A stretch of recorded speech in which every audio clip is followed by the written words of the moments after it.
지난 시간 우리는 노아의 홍수를 통해 죄악을 씻어내신 하나님의 심판과 무지개 언약으로 다시 시작된 인류의 역사를 살펴보았습니다. 방주에서 나온 노아의 가족을 통해 세상은 다시 사람들로 채워지기 시작했습니다.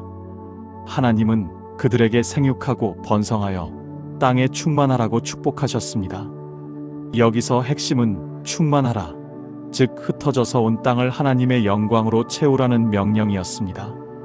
그러나 창세기 11장의 문을 여는 인간들의 모습은 하나님의 기대와 정반대로 흘러갑니다. 성경은 당시 상황을 이렇게 묘사합니다. 온 땅의 언어가 하나요 말이 하나였더라.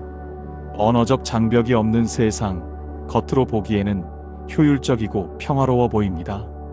사람들은 동방으로 옮겨 다니다가 시날 평지라는 광활하고 비옥한 땅을 발견하고 그곳에 정착합니다. 여기서 우리는 니무롯이라는 인물을 주목해야 합니다.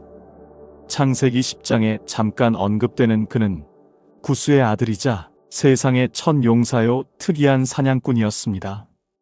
여기서 특이한 사냥꾼이라는 표현은 단순히 짐승을 잘 잡았다는 뜻이 아닙니다. 고대 근동 문맥에서 이것은 사람들을 무력으로 제압하고 정복하여 노예로 삼는 제국주의적 폭력을 상징합니다. 그는 하나님 앞에서 용사라고 불렸는데 이는 하나님을 섬기는 용사가 아니라 하나님을 대적하는 강력한 리더였다는 뜻입니다. 니무롯을 중심으로 사람들은 거대한 집단, 즉 최초의 도시 국가를 형성하기 시작했습니다. 그들이 시날 평지에 모여서 한 말을 들어보십시오. 서로 말하되 자, 벽돌을 만들어 견고히 굽자 하고 이에 벽돌로 돌을 대신하며 역청으로 진흙을 대신하고. 이 구절은 인류 문명사적으로 엄청난 기술혁명을 보여줍니다. 이전까지는 자연 그대로의 돌을 사용하여 건축했습니다. 돌은 모양이 제각각이라 쌓기 힘들고 높이 올리는데 한계가 있습니다. 그러나 인간은 흙을 불에 구워 벽돌을 만드는 기술을 발명했습니다. 벽돌은 규격이 똑같고 대량 생산이 가능하며 원하는 만큼 높이 쌓을 수 있는 획기적인 건축 자재입니다. 게다가 접착제로 진흙 대신 방수력이 뛰어난 역청을 사용했습니다. 이것은 인간이 자연의 한계를 극복하고 스스로의 기술력으로 자연을 통제하기 시작했다는 것을 의미합니다. 하지만 영적으로 보면 이것은 비극의 시작입니다. 돌이 하나님이 만드신 자연의 재료라면 벽돌은 인간이 인위적으로 가공하여 획일화시킨 인본주의 문명의 상징입니다. 그들은 이 최첨단 신기술을 하나님을 예배하는 데 쓰지 않았습니다. 그들은 이 강력한 기술과 하나된 언어, 그리고 니무롯이라는 강력한 리더십을 바탕으로 하나님께 도전장을 내밀 준비를 마쳤습니다. 그들의 구호는 명확했습니다. 자, 우리가. 창세기 1장에서 하나님이 우리가 사람을 만들고 라고 말씀하시며 창조를 시작하셨던 것처럼 이제 인간은 스스로 창조주 흉내를 내며 자신들만의 왕국을 건설하려 합니다. 그들은 더 이상 하나님의 보호나 인도가 필요 없다고 생각했습니다. 자신들의 기술과 단결력만 있다면 홍수와 같은 재앙도 자연의 위협도 얼마든지 이겨낼 수 있다고 믿었습니다. 이것이 바로 바벨탑 사건의 본질입니다. 단순히 높은 건물을 지은 죄가 아니라 피조물인 인간이 창조주의 자리를 탐내며 하나님 없이도 우리는 위대할 수 있다고 선언한 인간 교만의 극치가 시작된 것입니다. 첨단 신기술인 벽돌을 손에 쥔 인간들은 마침내 자신들의 속내를 드러냅니다. 창세기 11장 4절, 바벨탑 건설의 청사진이자 그들의 건국 이념이 담긴 선언문입니다. 자, 성읍과 탑을 건설하여 그 탑 꼭대기를 하늘에 닿게 하여 우리 이름을 내고 온 지면에 흩어짐을 면하자. 이 짧은 문장 속에는 하나님을 향한 인간의 세 가지 결정적인 죄악이 숨어 있습니다. 첫째, 탑 꼭대기를 하늘에 닿게 하여입니다. 고대 근동의 지구라트 양식으로 추정되는 이 탑은 단순한 고층 빌딩이 아닙니다. 이것은 일종의 종교적 제단이었습니다. 당시 사람들은 산 꼭대기에 신이 거한다고 믿었습니다. 평지인 신할 땅에는 산이 없었기에 그들은 인공적인 산을 쌓아 신의 영역인 하늘을 침범하려 한 것입니다. 이것은 단순한 건축이 아니라 피조물이 창조주의 보좌를 넘보는 영적 쿠데타였습니다. 에덴 동산에서 뱀이 속삭였던 너희가 하나님과 같이 되어라는 유혹이 집단적인 형태로 나타난 것입니다. 둘째, 우리 이름을 내고입니다. 이것이 바벨탑의 진짜 목적입니다. 그들은 하나님의 영광을 위해 사는 존재로 창조되었지만 이제는 하나님의 이름을 지워버리고 그 자리에 자신들의 이름을 새겨 넣으려 했습니다. 히브리어로 이름은 쇤입니다. 훗날 하나님은 아브라함을 부르시며 내 이름을 창대하게 하리라고 약속하시지만 바벨의 사람들은 하나님이 주시는 명예가 아니라 스스로의 힘으로 명예를 쟁취하려 했습니다. 이것이 바로 인본주의의 본질입니다. 하나님 없이 인간의 위대함을 찬양하는 모든 문화, 예술, 사상의 뿌리가 바로 여기에 있습니다. 셋째, 온 지면의 흩어짐을 면하자입니다. 이것은 하나님의 명령에 대한 정면 도전입니다. 하나님은 홍수 직후 노아에게 땅에 충만하라고 명하셨습니다. 그러나 인간들은 아니요. 우리는 흩어지면 죽습니다. 우리끼리 똘똘 뭉쳐야 삽니다. 라고 외치며 불순종했습니다. 그들은 하나님이 주시는 안전보다 거대한 도시, 성벽과 군중 속에 숨어있는 집단의 안전을 더 신뢰했습니다. 하나님 없는 연합, 진리가 빠진 단결은 결코 평화가 아니라 하나님을 대적하는 담합일 뿐입니다. 이렇게 인간들은 하늘을 찌를 듯한 기세로 탑을 쌓아 올렸습니다. 구름을 뚫고 올라가는 그 탑을 보며 그들은 승리감에 도취되었을 것입니다. 보라, 우리의 기술력을, 신도 우리를 막을 수 없다. 그런데 바로 이 장면에서 성경은 기가 막힌 대조법을 사용하여 인간의 교만을 비웃습니다. 창세기 11장 5절입니다. 여호와께서 사람들이 건설하는 그 성읍과 탑을 보려고 내려오셨더라. 이 구절은 일종의 거룩한 풍자입니다. 인간들은 하늘에 닿게 하자 며 죽을 힘을 다해 탑을 쌓았지만 하나님이 보시기에는 그 탑이 너무나 작고 초라해서 마치 현미경으로 미생물을 들여다보듯 내려오셔야만 볼 수 있었다는 것입니다. 인간이 아무리 위대한 척해도 하나님 앞에서는 한 줌의 먼지, 개미들의 모래성 쌓기에 불과함을 성경은 통쾌하게 꼬집고 있습니다. 하나님은 그들의 공사를 지켜보시며 냉철한 진단을 내리십니다. 이 무리가 한 족속이요 언어도 하나이므로 이같이 시작하였으니 이후로는 그 하고자 하는 일을 막을 수 없으리로다. 하나님은 그들의 능력을 두려워하신 것이 아닙니다. 하나님이 우려하신 것은 그들의 죄악의 방향성이었습니다.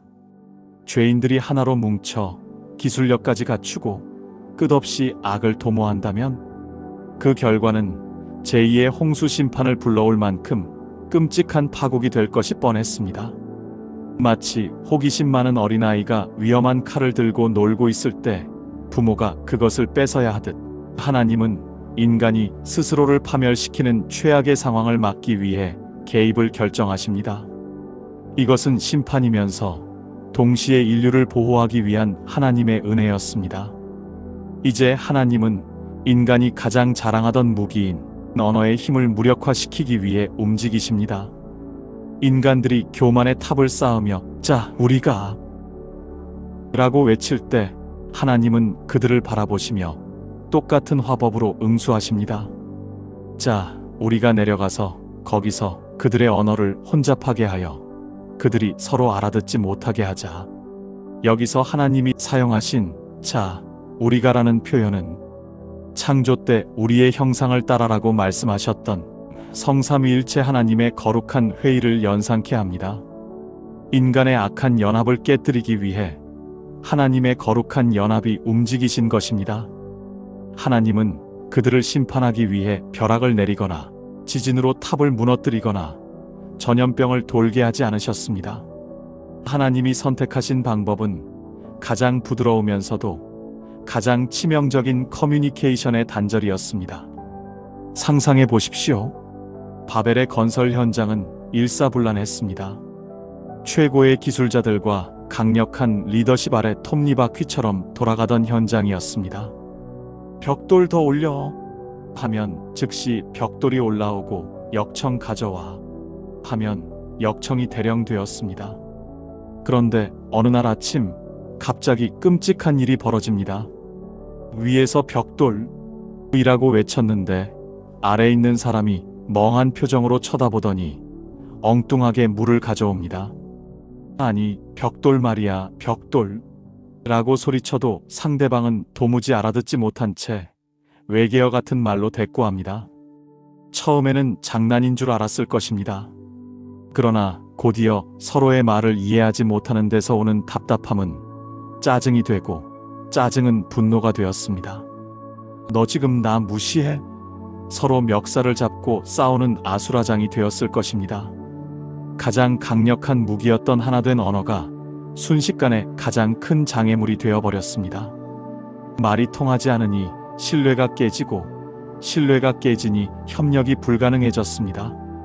결국 그 거대했던 국책 사업은 외부의 공격이 아니라 내부의 소통 부재로 인해 허무하게 중단되고 맙니다. 성경은 이 도시의 이름을 바벨이라 불렀습니다. 인간들은 그곳을 신의 문이라 칭하며 하나님께 닿는 영광의 장소로 만들려 했지만 하나님은 그곳을 혼잡이라 부르시며 인간의 어리석음을 비웃으셨습니다. 인간이 스스로 이름을 내려고 발버둥 쳤지만 결국 남은 이름은 혼란과 실패라는 불명예스러운 꼬리표뿐이었습니다. 그리고 이어지는 장면은 바벨탑 사건의 결론이자 핵심입니다. 여호와께서 거기서 그들을 온 지면에 흩으셨으므로 그들이 그 도시를 건설하기를 그쳤더라. 여기서 우리는 흩으심의 의미를 깊이 묵상해야 합니다. 많은 사람들이 이것을 단순한 징벌로만 생각합니다. 하지만 신학적으로 볼 때 이 흩으심은 하나님의 엄중한 징계인 동시에 타락한 인류를 보존하시려는 역설적인 은혜입니다. 왜 흩어지는 것이 은혜일까요? 죄인들이 하나로 뭉치면 그 힘은 상상할 수 없을 만큼 거대해지지만 그 방향은 언제나 하나님을 대적하는 쪽으로 흐르기 때문입니다. 인류 역사를 보십시오. 인간이 강력한 이념이나 힘으로 하나 되었을 때 그 결과는 언제나 대량 학살과 전쟁, 그리고 끔찍한 인권 유린이었습니다. 절대 권력은 절대 부패한다는 말처럼 견제받지 않는 인간의 연합은 괴물이 됩니다. 그래서 하나님은 인류를 흩으셨습니다. 언어를 나누고 민족을 나누고 국경을 그으셨습니다. 서로 견제하고 균형을 맞추게 하심으로 인간의 죄악이 어느 한계 이상으로 폭주하여 인류 전체가 공멸하는 것을 막으신 것입니다. 또한 인간들이 흩어짐을 면하자며 거부했던 하나님의 명령을 강제적으로라도 성취하게 하셨습니다. 결국 바벨의 흩어짐은 인간의 고집을 꺾어서라도 온 땅에 생명을 퍼뜨리시려는 하나님의 열심히 만들어낸 결과였습니다. 사람들은 뿔뿔이 흩어지며 좌절했을 것입니다. 꿈이 좌절되고 가족과 이웃이 생이별하는 아픔을 겪었을 것입니다. 그러나 그 흩어짐의 길 위에서 인류는 비로소 자신들의 한계를 깨닫습니다. 아, 우리끼리 뭉친다고 되는 게 아니구나. 우리가 하나님이 될 수 없구나. 바벨탑의 실패는 인간에게 뼈아픈 패배였지만 동시에 그들이 다시 하나님을 찾을 수밖에 없게 만드는 가난한 마음의 시작점이 되었습니다. 인간이 쌓은 탑이 무너진 자리, 바로 그 폐허 위에서 하나님은 이제 새로운 역사를 준비하십니다. 바벨탑은 미완성으로 끝났습니다. 하늘에 닿으려 했던 인간의 야망은 무너졌고 시끌벅적했던 공사장은 폐허가 되었습니다. 사람들은 말이 통하지 않는 답답함과 두려움을 안고 뿔뿔이 흩어졌습니다. 이것은 인류 역사에 남겨진 거대한 트라우마였습니다. 소통의 단절, 관계의 파괴, 그리고 고독.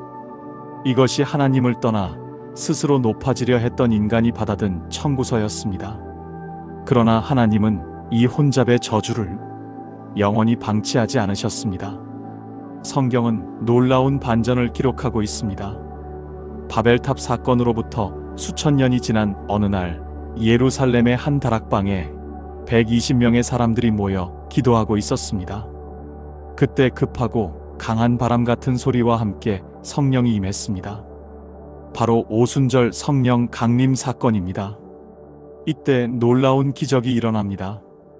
갈릴리 촌 사람들이었던 제자들이 각기 다른 나라의 언어로 말하기 시작했는데 천하 각국에서 모여든 사람들이 그 말을 자기 나라 말로 알아듣게 된 것입니다. 바벨탑에서는 언어가 하나였으나 서로 알아듣지 못해 흩어졌다면 오순절에는 언어가 달랐음에도 성령 안에서 서로 알아듣고 하나가 되었습니다. 이것은 하나님께서 바벨의 저주를 예수 그리스도의 복음과 성령의 능력으로 치유하셨음을 보여주는 구속사의 클라이맥스입니다. 인간이 자기 이름을 내려고 뭉쳤을 때는 언어가 찢어졌지만 하나님의 큰 일을 말하기 위해 성령으로 뭉쳤을 때는 찢어진 언어가 사랑으로 봉합된 것입니다. 다시 창세기로 돌아와서 11장의 마지막 부분을 주목해 봅시다. 바벨탑 이야기가 끝나고 갑자기 지루해 보이는 셈의 족보가 등장합니다. 가인의 문명이 무너진 자리에 다시금 묵묵히 흐르는 셋과 셈의 계보입니다. 사람들은 바벨탑처럼 눈에 보이는 거대한 건물을 짓는데 혈안이 되어 있었지만 하나님은 보이지 않는 곳에서 사람을 짓고 계셨습니다. 이 족보는 10대를 지나 한 사람에게서 멈춥니다. 그의 이름은 데라, 그리고 그의 아들 아브람입니다. 그들이 살던 곳은 갈대아 우르였습니다. 고고학적 발견에 따르면 우르는 당시 최고의 문명 도시이자 거대한 지구라트가 있던 우상 숭배의 중심지였습니다. 즉 아브라함은 경건한 가문에서 태어난 성자가 아니었습니다.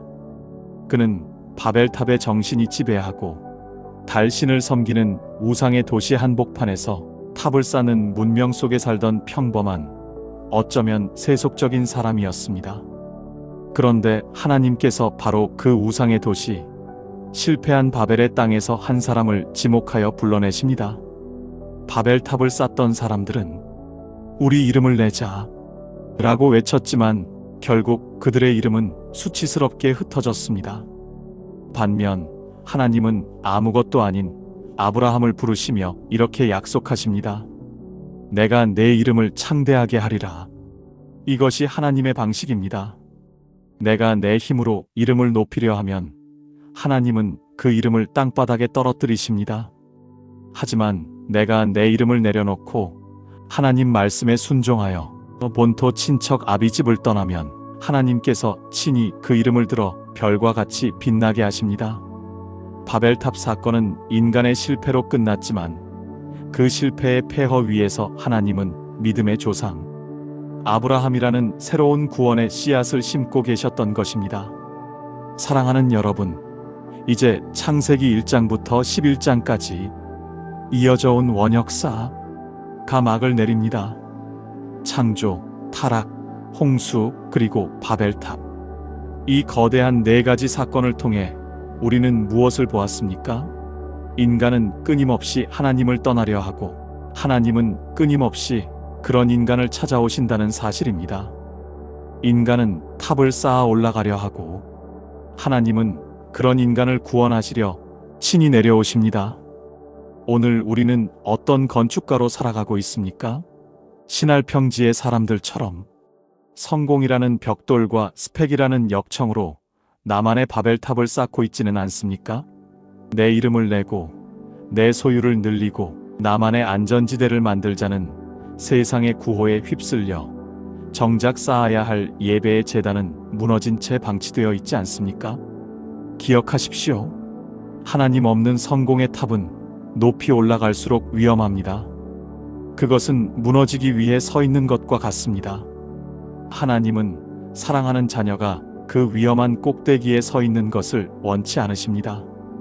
그래서 때로는 우리의 탑을 흔드시고 흩으십니다. 사업을 흩으시고 계획을 막으시고 관계를 흔드실 때가 있습니다. 그러나 낙심하지 마십시오. 그 흩어짐은 실패가 아닙니다. 내 힘으로 쌓은 탑이 무너진 그 자리, 나의 교만이 꺾인 그 빈들에서 우리는 비로소 하나님의 음성을 듣게 됩니다. 아브라함아, 너는 너의 고향과 친척과 아버지의 집을 떠나 내가 내게 보여줄 땅으로 가라. 바벨탑이 무너져야 아브라함의 여정이 시작됩니다. 내 야망이 멈춰야 하나님의 비전이 시작됩니다. 이제 우리는 바벨의 도시를 떠나 약속의 땅으로 가는 순례의 길에 오릅니다. 다음 시간부터 펼쳐질 아브라함의 이야기는 바로 저와 여러분의 이야기가 될 것입니다. 우리 안에 있는 바벨탑을 허물고 흩으심의 은혜를 끌어안으십시오. 그때 하나님께서 여러분의 이름을 그리고 여러분의 인생을 가장 영광스러운 하나님의 걸작품으로 빚어가실 것입니다. 높고 위대하신 하나님 아버지, 오늘 인간의 교만이 하늘을 찌르려 했던 바벨탑 사건을 통해 우리 내면에 숨겨진 나라는 우상을 발견하게 하시니 감사합니다. 우리는 입술로는 주님을 찬양한다고 하면서도 실제 삶에서는 나의 이름을 내고 나의 안전을 위해 쉴 새 없이 벽돌을 찍어내고 탑을 쌓고 있었음을 고백합니다. 주님 없이 높아지려 했던 우리의 모든 헛된 노력들을 용서하여 주시옵소서. 하나님, 때로는 우리가 공들여 쌓은 것들이 무너지고 흩어질 때가 있습니다. 그때 절망하지 않게 하시고 오히려 나를 살리시려는 하나님의 간섭하심임을 깨닫게 하옵소서. 나의 탑이 무너진 그 자리에서 겸손히 무릎 꿇게 하시고 세상의 높은 곳이 아니라 주님이 계신 낮은 곳으로 내려와 참된 평안을 누리게 하옵소서. 이제 바벨의 혼잡함을 뒤로하고 믿음의 여정을 시작하는 아브라함처럼 우리도 주님의 부르심에 순종하여 떠나기를 원합니다. 성령의 능력으로 우리의 언어와 마음을 하나 되게 하시고 오직 하나님의 이름만을 높이는 거룩한 제단이 우리 삶 곳곳에 세워지게 하옵소서. 우리를 위해 가장 낮은 곳으로 내려오신 예수 그리스도의 이름으로 기도드립니다. 아멘. 이 영상이 도움이 되셨다면 구독과 좋아요로 마음을 표현해 주시기 바랍니다.